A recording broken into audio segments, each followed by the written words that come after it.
ఇక్కడ system on చేసిన తర్వాత ఇట్లా మనకి ఇలా సౌండ్ వస్తుంది. ఈ ఫ్యాన్ ప్రాబ్లం వచ్చేసి మనకి ఈ ఫ్యాన్ అనేది రీప్లేస్ చేసుకోవాలి. ఇక్కడ ఫ్యాన్ అనేది మనకి కింద బాడీ తాకుతుంది కాబట్టి సౌండ్ వస్తుంది. ఫ్యాన్ అంటే పర్ఫార్మెన్స్ స్పీడ్ ఉంటుంది, మనకు కంప్యూటర్ కూడా స్పీడ్ ఉంటుంది పర్ఫార్మెన్స్. సిస్టమ్ అనేది ఆన్ చేసినాం. ఇప్పుడు మనం ఫ్యాన్ అనేది ఇలా తిరుగుతుంది, మనకి ఇలా స్పీడ్గా తిరుగుతూనే మనకి ఇక్కడ పర్ఫార్మెన్స్ అనేది ఫాస్ట్ ఉంటుంది. సిస్టమ్ అనేది మనకి స్ట్రక్ కాదు. ఇక్కడ మన కంప్యూటర్ అనేది ఆన్ అవుతుంది. ఇక్కడ ఇది పాత ఫ్యాన్ వచ్చేసి మనకి ఇది ఓకే. ఇలాంటి ప్రాబ్లమ్స్ ఉన్నప్పుడు మనం ఇక్కడ ఫ్యాన్ అనేది చేంజ్ చేసుకోవాలి. ఇక్కడ మనం ఫ్యాన్ అనేది తిరగట్లేదు, ఇక్కడ బల్బ్ తిరుగుతుంది ఇక్కడ ఓకే.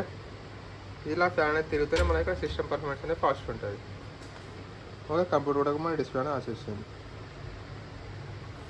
ఓకే. ఇలాంటి మోడల్స్ మన ఛానల్ వస్తూనే ఉంటాయి కాబట్టి మన ఛానల్ సబ్స్క్రైబ్ చేసుకొని మన ఛానల్ వచ్చేసి ఎంఎస్ కంప్యూటర్స్. Thank you.